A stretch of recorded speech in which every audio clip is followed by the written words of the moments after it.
started.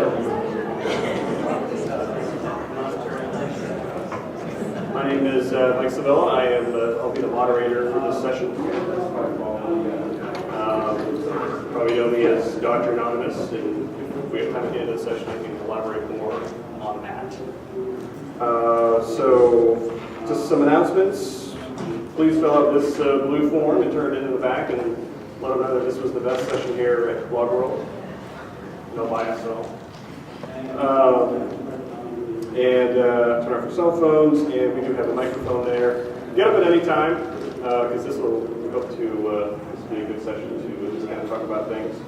And then the announcement again to use the hashtag #MeetCancer until the end of the show to help us earn a spot in the Guinness Book of World Records to raise money for cancer charities. So this session is called Staying on the Good Side of HIPAA and Ethical Blogging Practices. Oh, before we start too, I just want to thank Johnson & Johnson and MedPage today for sponsoring this track. Thank you very much for that. So I'm just going to give a quick introduction to people. We're just kind of get started here. To my right is Brian Verbeedian. Did I say that right? His blog is called 33 Charts, and it was funny this morning. We were at the hotel, and when we were introducing each other, we were introducing each other with our Twitter name. So that's kind of how we're identifying of ourselves. So his Twitter ID is Doctor, and then the underscore, and then B. So thank you for being here. And to his right is Bob Caulfield. He is an attorney. Brian is a pediatric gastroenterologist from Texas. Bob is an attorney. His blog is called the Healthcare Law Blog, and his Twitter ID is Bob Caulfield. So thank you for being here. And on the end there is Rob Lamberts.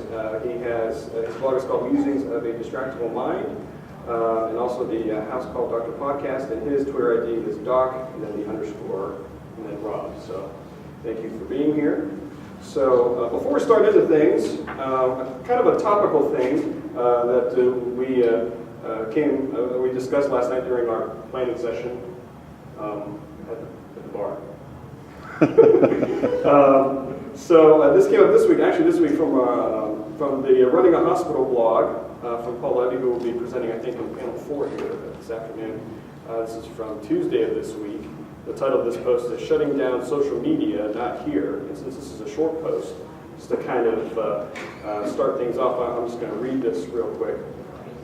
And he says here, the following email message was broadcast last week in a Boston hospital. Of course, you can guess my view on this.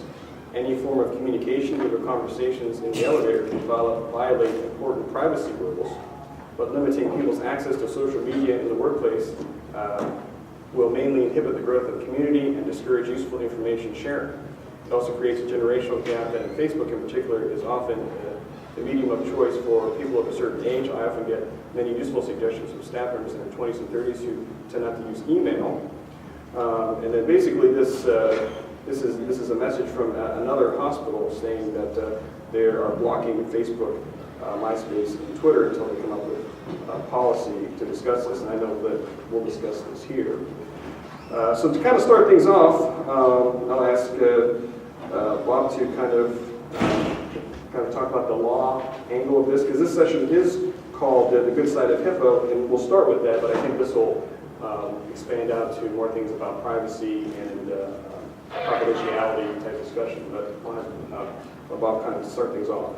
Thanks a lot. Just to give you a little background of how I've gotten involved in all of this, I've been practicing healthcare law since the early 90s and grew up in the midst of the regulatory structure called HIPAA and the privacy regulations, and represent, in general, I represent a lot of hospitals, doctors, and other healthcare providers. My practice has merged over because of that. It largely is a regulatory-based practice. I do some administrative litigation, and has moved in the direction of some technology issues as a result of getting into the blogosphere. I started back in 2004, not long after the first panel in August of 2004, and have been going along through that process and becoming involved not only with the med bloggers, but also what I'll say are the healthcare the other healthcare-related policy blogs and that whole blogosphere that's beyond the scope of traditional medical and physician blogs.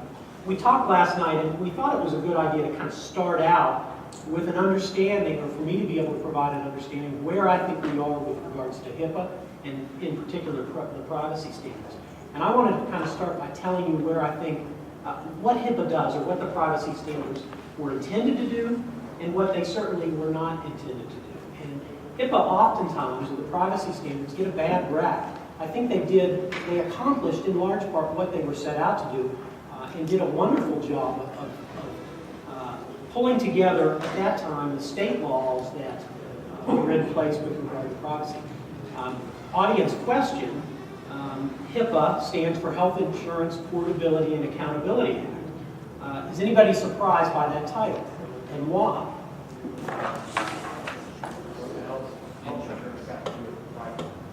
Is privacy in the word? Congress usually passes laws, and they include the word that they're regulating in the act. Privacy in 1996 was an afterthought of the act. The act was really set out to standardize transactions, standardize the process, the billing process side, and also make health insurance portable. Congress, in its infinite wisdom at that time, said, oh no, we're going to start creating all of these electronic records, privacy. So privacy swelled up in the midst and really overtook the real purpose of the law. The other thing I want to point out, and we were talking about this last night, this is a law that was passed in 1996, and the actual privacy regulations and security regulations came out and were developed really from 98 to 2000. December of 2000 was when the final regs were published. And I use as the analogy, if I would be bringing my StarTAC Motorola phone to today, that's the technology that was in place at that point, along with, I probably had a Palm, you've got one, don't you? A StarTAC at home.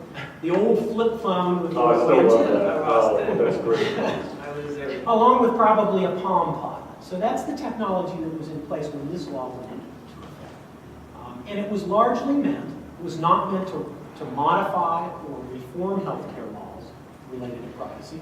It was meant to codify all the various state laws and to try to come together with some sense of what the privacy law was. And so that's really the context that we start with as we talk about staying on the good side of it. And with doing so, it really is not a privacy law. There are two distinct areas of privacy law, or what I'll say a privacy law.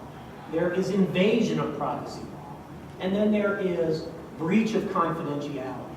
And really, the privacy law, or the privacy rule, is a breach of confidentiality act, meaning that you as physicians, those of you in the audience as physicians or representing healthcare providers, have a duty not to breach the confidentiality of your patients in that patient-physician relationship. It's not really a privacy law, it is a breach of confidentiality.